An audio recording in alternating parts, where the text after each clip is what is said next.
Hey, what is up, tech enthusiasts? BoHD here, and I got my hands on the LG G Flex 2, one of a few smartphones currently on the market to feature a curved display. The most popular being the Samsung Galaxy Note Edge and the recently announced Samsung Galaxy S6 Edge. But unlike those two devices, the G Flex 2 does things a little bit differently.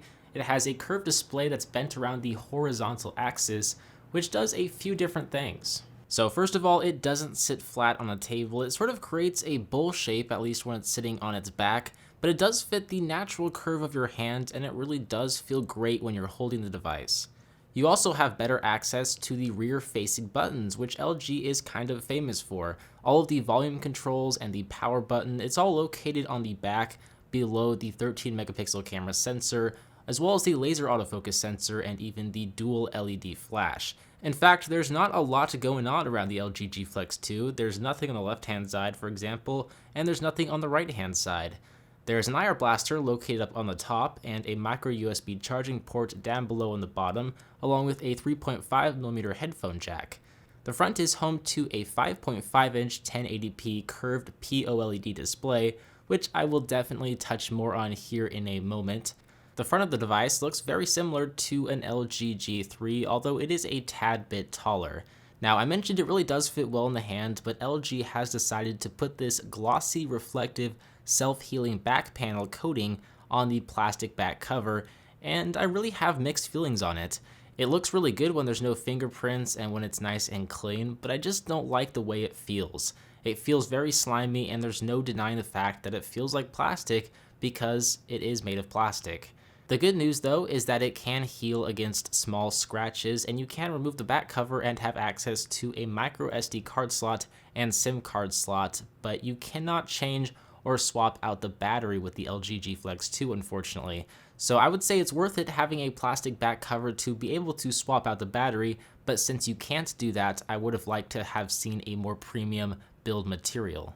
The display is one of my favorite aspects of this device because it not only looks good, but it's also proof that you don't need a QHD display in a flagship smartphone. In fact, unless I hold it next to a QHD display, I cannot tell the difference, and when I hold it to, say, the LG G3, which does have a 2K resolution display, I still prefer the LG G Flex 2 because I love the deep blacks it's able to produce with the OLED technology. The colors are just very warm, but they're not overly vibrant. The whites don't give off any sort of yellow tint to them, which is always one thing that I look for and test for specifically. Overall, it's a very solid display. It's not the best out there, but it's far from the worst, and it really does help conserve power and prolong the battery life with the OLED technology, along with the less number of pixels. Also, the slight curve of the display makes scrolling through lists a lot of fun actually, and yes, you can notice the curve. It does alter the depth and make everything appear slightly 3D, and one would think that it would be most noticeable when watching videos, but I actually found it more noticeable when scrolling down the notification panel or like looking through my music, for example. I mean, watching videos on this display looks great, but I don't think it's because of the curve so much as it is just the display itself. I mean, there's really not much of a noticeable difference, especially when compared to a traditional flat display. But the curve is cool, it's futuristic, and that's about it. The G Flex 2 is also running the latest and greatest Qualcomm processor, the Snapdragon 810 octa-core processor paired with 3GB of RAM, and I'm really split on this as well because, yeah, it's fast. I can feel that there's some serious power underneath of the hood, as you know, the multitasking overview tab opens up quickly, and I can switch between apps with little problems at all, and apps in general just open up very fast. There are also some visually stunning elements thanks to Android 5.0 Lollipop, which does not only look pretty, but it helps the device run better than if it were running Android KitKat. But I'm really not much of a fan of the software LG threw on top of Android 5.0 Lollipop. I don't think it looks particularly bad, but it doesn't run particularly well. LG has not only changed the app drawer, but they've changed how the notification panel looks, they've changed how the settings drawer looks, they've changed how the 3 navigation buttons look, the 3 software navigation icons, for example, are enlarged, and they've even changed the lock screen. Now, I found a really annoying bug that hopefully will be fixed in a future update, but right now, you can't interact with the notifications on the lock screen, like you can with just about any other Android device.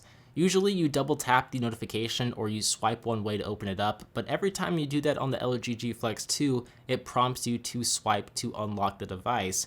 And swiping from left to right on the notification just dismisses them, so that was pretty annoying. There's really no way you can open up the notification from the lock screen. The good news is that this is Android and many of the aesthetics can be altered with a launcher, so if you don't like how something looks, you will most likely be able to change it.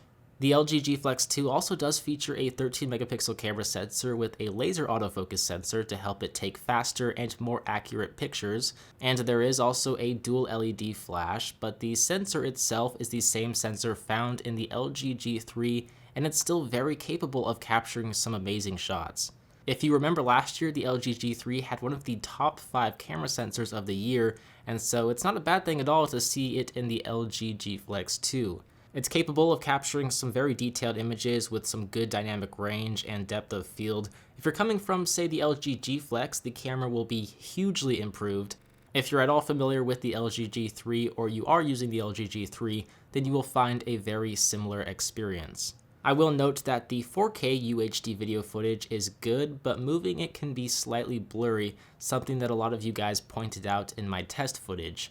The LG G Flex 2 also does have a 3000 mAh battery, which is significantly smaller than the 3500 mAh battery found in the original LG G Flex. And yes, the battery life just isn't quite as good. You will not be able to get 2 days of use with this device, but you will be able to get through a single day with moderate to heavy usage. As for the speaker on the G Flex 2, it's located on the back, and it's decent. You can get by, but it's nothing special, and it definitely does not compare to front-facing speakers. Now, what's really cool about the LG G Flex 2 is that it's a very durable device. So it's made of plastic, meaning it can indeed flex. So whether you're carrying it around in your pocket or you accidentally sit on it or whatever, it will flex and it will bend, and you won't have to worry about it. Unlike some other devices out there that when they bend and stay bent. So to sum up the LG G Flex 2, yes, it is better than the original LG G Flex, but not in every single way. For example, the battery is smaller, and the display and the overall size of the device is smaller than the original G Flex, making it just more manageable and easier to use for the majority of people. It also features a higher resolution display. It's a 1080p display panel as opposed to a 720p display panel. It also has a faster processor, the Qualcomm Snapdragon 810 octa-core processor, and it has some newer software, Android 5.0 Lollipop to be specific, which does in its own offer a ton of new features and enhancements over previous versions of Android. Also it has a microSD card slot, which is great for if you want to expand the storage, and I know that's very popular and huge for a lot of you guys. With that said, I still would have liked to have seen LG do more with the G Flex 2. For example, I want them to get rid of this plastic slimy back cover that they've kind of been slapping on most of their smartphones the last couple of years. I think it's time to go and get rid of that because it just doesn't feel very good in the hand, and it kind of makes it feel cheap. Granted, it does help make this device actually flex, but I would much rather have a more premium build material. I also want them to do more with the software. Now, it's running Android 5.0 Lollipop, like I mentioned, but the custom LG skin on top of Android 5.0 is just pretty stale, and it needs to be optimized, or at least better optimized, with the Snapdragon processor, because right now it's just kind of all over the place. I get some performance hiccups here and there, some stuttering. Sometimes it's blazing fast, but other times not so much. I would have also liked to have seen the battery swappable. Now, I mentioned earlier in the video that you can in fact remove the back cover, but you can't swap out the battery, which to me doesn't really make sense. I feel like if you have a removable back cover, you should be able to swap in an extra battery or replace the battery, put in a new one, but that's not the case here, so that's kind of a disappointment. And the curved display itself, I think is really cool. It's futuristic, it's kind of unique, but it really doesn't add too much. Now, we don't have all the prices available just yet for the G Flex 2. I do know that Sprint is selling it for $500 off contract, give or take, and about $200 on contract, which I think is a very fair price for this device, actually. If the price is much higher than $500 or $600 off contract universally throughout all the carriers here in the US, then it's going to be kind of hard to recommend this device, especially now that Samsung is coming out with the Galaxy S6 and the S6 Edge. and even HTC and the One M9. I think it's going to be kind of hard for this guy to compete and get some attention among those other big manufacturers. But once again, if the price is low and you guys don't mind the kind of slimy plastic back cover, then I definitely recommend this device, and it could very well be your next phone. If you guys want to buy the Korean model early like I did for whatever reason, I'll leave a link to the valuebasket.com listing down below in the description bar if you guys want to check it out. I think they offer some of the most competitive pricing available, once again, for the Korean models. So you guys can check that out down below in the description bar. With that said, I hope you guys enjoyed my review of the LG G Flex 2. Let me know what your thoughts are of this device by leaving me a comment down below. And as always, I'm BoHD. I hope you guys enjoyed this video. Thank you for watching, and I will see you in the next one. See ya.